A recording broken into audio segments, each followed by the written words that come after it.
Who will you meet on the average cruising boat? Sure, you'll find many couples, but you'll also meet single-handers, families with kids, and any combination of people you can hardly imagine. Hi there, I'm Nika Waters, and welcome to the Boat Galley Podcast.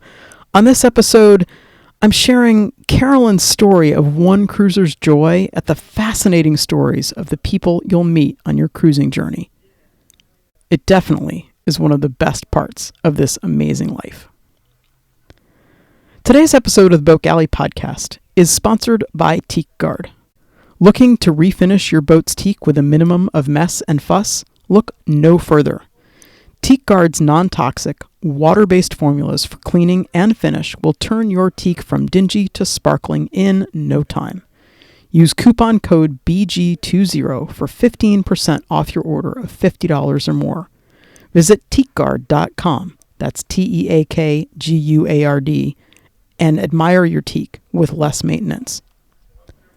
If you ask a cruiser about the best parts of the life, they'll tell you about the amazing beaches, the sea animals, the amazing cultures, and all the incredible people they meet along the way.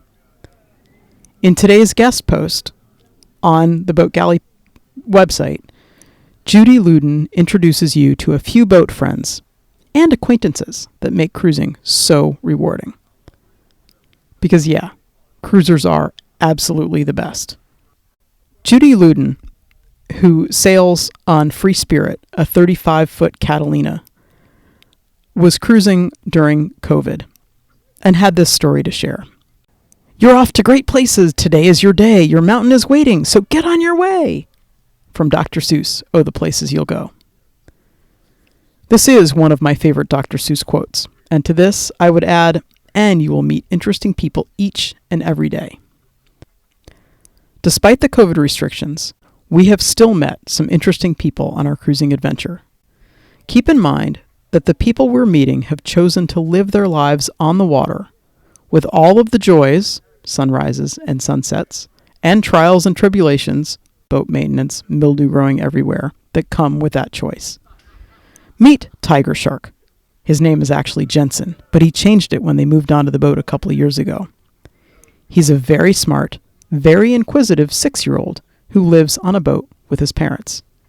His dad is a trained engineer but does boat mechanic projects to make money. His mother does sewing for cruisers and in her spare time is a fire dancer. They've chosen this lifestyle so they can enjoy quality time with their son while exploring the world.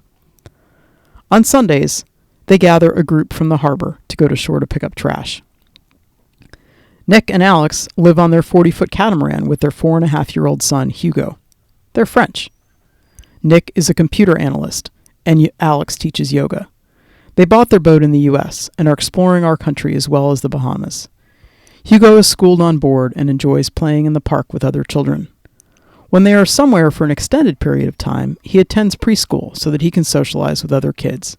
We often see him running around the boat, jumping on the trampoline on the bow to burn off energy. And then there's the author of a well-known cookbook, the Boat Galley Cookbook for Cruisers. Carolyn Sherlock lives on her boat with her husband Dave. Her website and knowledge were incredibly helpful to us in terms of preparing for the journey. Carolyn puts in a side note, "Thank you, Judy." Her husband recently had a hip replacement, so they moved onto land for a few months while he was doing physical therapy. Now they're back on the water. Last night at sunset, a man was passing by in his dinghy with a beer in one hand and a cigar in the other. And yes, somehow he was driving too. He's a retired firefighter and a relatively new sailor. He and his girlfriend are cruising around Florida, and he was busy picking my husband Eric's brain about where to go, how to get there, etc. Delina and Jeff are soaking up every minute on their sailboat. She's a nurse and he's a roofer. They're here in the harbor and will have to head home soon, but they're trying to figure out how they can spend more time away from land and on their boat. And then there's the man on the boat next to us. He's alone. He keeps to himself. The only time we see him leave his boat is to go take a shower. We've never seen him bring groceries on board. What does he do all day? And what does he eat? Lastly, the lady behind us, she has a dog. Too bad she and our neighbor can't get together, at least for a drink. I wonder if we weren't in a pandemic if that would happen, or if some people just prefer to be by themselves. When I look out onto Boot Key Harbor, there's a sea of masts, and I think for every mast, there is a story.